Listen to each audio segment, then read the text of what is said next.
Anda dan siswa-siswi SMA Ulakan Tapakis meminta kepada rezim bebaskan imam besar kami Habib Rizik Syihab. Takbir! Takbir! Takbir! Terungkap, ex-anggota FPI ternyata berada di balik pelajar SMA minta Habib Rizik dibebaskan, ditulis oleh Niha Alif di siwar.com. Sebelum kita lanjut, jangan lupa subscribe dan nyalakan loncengnya agar Anda menjadi yang pertama mendapatkan informasi dari jurnal terupdate. Lagi-lagi FPI berulah jika baru-baru ini ada nama Hussein Hasni yang ditangkap terkait dugaan teror di Conde dan Bekasi. Kini ada nama Helmi Tanjung yang disebut sebagai otak deklarasi dukungan siswa SMA terhadap pembebasan Habib Rizik. Entah kenapa para cecunguk FPI sangat suka memanfaatkan anak-anak atau milenial dalam setiap aksinya. Bukan tidak mungkin kalau pelaku teror bom di Makassar dan Mabes Polri juga terafiliasi dengan mereka. Sebelumnya diberitakan tribunnews.com, video sejumlah pelajar minta pemerintah membebaskan Habib Rizik Syihab viral di media sosial. Belakangan diketahui peristiwa ini terjadi di SMA Negeri 1 Ulakan Tapakis. Sekolah tersebut berada di Padang Pariaman, Sumatera Barat. Setelah video itu viral dan menjadi perbincangan masyarakat, terungkap sosok di balik pembuatan video ini. Dia adalah Helmi Tanjung. Diketahui, Helmi Tanjung ini merupakan aktivis FPI. Karena ulahnya itu, dia pun dicari-cari. Bahkan Bupati setempat juga sempat mencari siapa dalang di balik pembuatan video tersebut. Diduga Helmi Tanjung memanfaatkan para siswa yang kebetulan tengah mengadakan acara. Setelah tahu ciri-ciri karena ulahnya itu, Helmi Tanjung buru-buru menyampaikan permintaan maaf kepada polisi, tentara dan pihak sekolah karena telah membuat video deklarasi pelajar menuntut HRS dibebaskan. Helmi Tanjung membuat sebuah pengakuan dan meminta maaf setelah video dirinya mendeklarasikan bebaskan Habib Rizik viral di media sosial. Menurut Kepala Dinas Pendidikan Sumbar melalui Kabid Pembinaan SMA Disdik Sumbar Suryanto, video itu memang terjadi di SMA Negeri 1 Ulakan Tapakis. Saat itu siswa kelas 12 baru saja selesai ujian dan pergi ke halaman Syekh Burhanuddin untuk Malapehnie Rabu 17 Maret 2021. Sesuai tradisi masyarakat Ulakan Tapakis umumnya, di sana mereka foto bersama kawan-kawan angkatan, ungkap Suryanto. Suryanto menambahkan, ternyata di sela-sela foto bersama dimanfaatkan oleh oknum tersebut. Sudah diklarifikasi dan kami mengajukan keberatan. Oknum yang bersangkutan sudah meminta maaf, tambah Suryanto. Suryanto menuturkan pengakuan dan permohonan maaf tersebut disampaikan melalui rekaman video berdurasi 1 menit 12 detik. Berikut pengakuan Helmi Tanjung dalam rekaman video tersebut. Assalamualaikum warahmatullahi wabarakatuh. Bismillahirrahmanirrahim.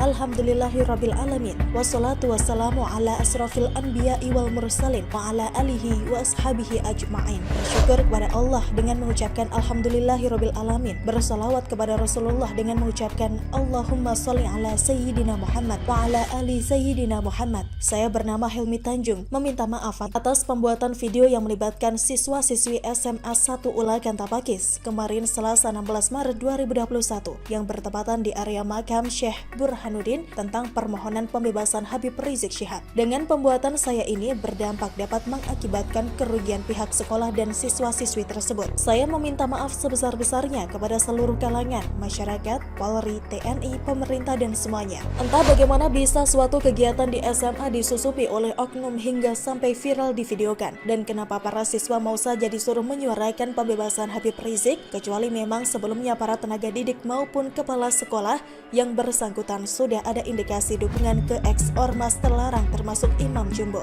Barulah waktu beritanya viral, cepat-cepat mereka cuci tangan dan membuat video permohonan maaf dari yang bersangkutan. Sebagai informasi saja, jangankan tingkat SMA, tingkat perguruan tinggi negeri saja sudah banyak yang mengarah ke ideologi radikal, termasuk banyak pegawai BUMN dan ASN yang diam-diam mengagumi sosok penceramah radikal. Hal ini tidak usah dielakkan lagi. Sebagai contoh, para dosen hingga kajur di departemen salah satu PTN terkemuka di Surabaya. Kebetulan saya alumni sana dan sampai sekarang masih berteman dengan para tenaga didik di Facebook. Hampir tiap hari ada saja status beberapa dosen yang sangat pro terhadap radikalisme hingga teroris, hingga memberi pernyataan serupa dengan Ari Untung soal teroris di Mabes yang katanya settingan. Ditambah caption yang mempertanyakan kenapa teroris teroris dengan bodohnya menampakkan diri, sementara Harun Masiku saja bisa hilang tanpa diketahui siapapun. Status-status pendukung seperti ini sungguh sangat disayangkan, apalagi dilontarkan oleh kajor dari perguruan tinggi ternama. Tentunya lagi-lagi efeknya ke anak didik yang tidak terbiasa berpikir kritis. Mereka bisa dengan mudah diarahkan untuk membenci pemerintah dan aparat, seperti yang selalu diserukan Habib Rizik dan ex-ormas FPI. Benih-benih kebencian dan ketidakpercayaan yang lambat laun berubah menjadi teroris. Anehnya masih saja menganggap aksi terorisme sebagai settingan, sama seperti yang menganggap COVID adalah konspirasi hingga tidak sadar suatu saat diri sendiri bisa jadi korban. Akhirnya kita harus sadar bahwa ada yang salah dengan sistem pendidikan kita, bahwa bibit kebencian tidak hanya didapat dari para penceramah radikal, bahkan oleh tenaga didik dan senior di kampus maupun di sekolah. Tentunya ini menjadi tugas bersama pemerintah untuk menderadikalisasi orang-orang ini. Tidak hanya beban Mendikbud, tapi juga Menak dan Mendagri, karena generasi muda adalah aset berharga suatu bangsa. Jika generasi mudanya hancur dan tercuci otaknya, jangan harap ada rasa cinta tanah air yang bisa membawa negara ini maju. Begitulah kura-kura.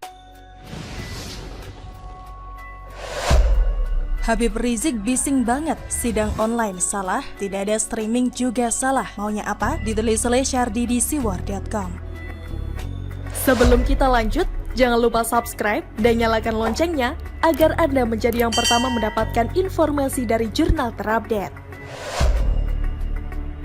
Habib Rizik kembali menyampaikan protes ke Majelis Hakim PN Jakarta Timur karena tidak ada layanan streaming online saat pembacaan eksepsi. Saya betul-betul merasa sangat dirugikan. Saya lihat ini tindakan diskriminatif dari Pengadilan Negeri Jakarta Timur dari yang bertanggung jawab di bidang streaming, kata Habib Rizik. Pada saat jaksa menyampaikan dakwaan dari berkas saya kerumunan di Petamburan, Mega Mendung maupun Rumah Sakit Umi, semuanya full ditayangkan sehingga publik se-Indonesia mengetahui dakwaan jaksa. Begitu saya melakukan eksepsi dengan penasihat hukum, tidak satupun ditayangkan streaming dari PN Jakarta Timur, katanya. Itulah merugikan saya sehingga publik tidak tahu apa pembelaan saya atas kasus saya ini. Saya tidak tahu trouble-nya di mana. Saya sangat menghormati sidang ini. Saya mohon majelis hakim untuk bisa menjaga kehormatan sidang ini. Jangan sampai ada oknum-oknum di luar sana melakukan suatu hal yang bisa mencemarkan. Saya minta lewat majelis hakim, saya minta untuk dikabulkan agar rekaman eksepsi yang saya bacakan dan dibaca penasihat untuk disiarkan ulang oleh tim streaming PN Jakarta Timur, katanya. Sudah cukup sampai di sini. Beneran nih, Habib Rizik bertingkah layaknya anak-anak rewel. Tapi ketika sedang arogan, tingkahnya kayak raja yang bisa menjatuhkan siapapun. Sebenarnya begini, saat sidang online, Habib Rizik beserta kuasa hukumnya ngamuk dan meminta sidang offline. Kemudian hakim mengabulkan permohonan tersebut. Saat baca eksepsi, maunya online. Maunya apa nih Habib Rizik? Lu mau offline? Ya udah, semuanya offline. Dikasih offline, mau minta online. Dikasih sidang online, ngamuk-ngamuk minta offline. Malulah dengan gelar imam besar, tapi tingkah kayak anak-anak bisik. Sebaiknya hakim jangan kabulkan lagi kemauan orang ini. Kalau Habib Rizik ngambek, biarkan dia nangis terguling-guling. Kalau dia diam, biarkan saja. Lanjutkan persidangan. Kalau dia marah, perberat dakwaan untuknya. Rakyat Indonesia bakal pesta pora kalau hukumannya lebih panjang. Ini sekaligus sebagai pelajaran bahwa Habib Rizik bukanlah raja apalagi presiden. Dia itu sekarang jadi terdakwa, memalukan dan harus belajar menghormati orang lain. Bukannya memaksa hakim menuruti kemauannya yang kadang sangat ngawur dan bikin pusing. Mana ada terdakwa sesuka hati mengatur persidangan, mau model kayak gimana, apalagi menyuruh-nyuruh hakim melakukan ini itu. Diskriminatif, harusnya Habib Rizik ngaca dan sadar siapa yang sebelumnya lebih diskriminatif, biar dia rasakan sendiri gimana enaknya dipermalukan seperti itu. Besok-besok dia mungkin bakal minta dia yang jadi hakim, sedangkan hakim yang jadi terdakwa karena telah berani mengadili imam besar yang didukung jutaan umat. Hehehe. Sebenarnya saya punya analisis sendiri kenapa Habib Rizik harus dijauhkan dari perhatian publik. Awalnya sidang virtual dan keinginan Habib Rizik sidang offline tidak dikabulkan karena alasan pandemi dan juga pendukungnya yang sebagian liar, sebagian tidak waras, sebagian ugal-ugalan mirip preman kurang ajar. Buktinya memang benar pendukungnya bikin keributan melulu saat pembacaan eksepsi sudah tepat offline dan tidak ditayangkan. Ini sesuai permintaan Habib Rizik yang maunya offline. Kedua, takutnya eksepsi Habib Rizik mengandung narasi-narasi ngawur yang membuat pendukungnya jadi terpancing emosi. Habib Rizik sebenarnya cukup ketakutan kalau menghadapi masalah sendirian. Pengecut ini selalu berani karena di depannya selalu ada pendukung yang dengan begonya bersedia jadi perisai dan bangga diangkat sebagai duta kambing hitam kalau terjadi apa-apa. Lagian untuk apa menayangkan eksepsi? Toh di media sudah ada eksepsinya. Isinya ngawur dan tidak beretika karena mengatai jaksa dengan kata-kata tidak pantas, yaitu dungu dan pandir. Ini bukan contoh yang baik apalagi disiarkan. Mau nebar kehebohan atau mau memancing keributan atau mau cari sensasi? Dia pikir ini kayak ajang bakat nyanyi kayak Indonesian Idol yang disiarkan langsung dan hukuman Habib Rizik bisa di voting melalui suara penonton. Bagus Seharusnya media jangan lagi meliput apalagi menulis berita soal Habib Rizik ini. Biar dia merasakan kegelisahan karena dilepehin dan sendirian menghadapi hukuman. Orang ini kalau diberi panggung bakal teriak sampai gendang telinga kita pecah. Biarkan dia merasa terisolasi, biar dia takut, biar dia paham dia itu cuma sok berani dan banyak runtutan. Bagaimana menurut Anda? Silahkan tulis komen Anda di kolom komentar. Jangan lupa untuk like, subscribe, dan share. Arkana pamit, sampai jumpa.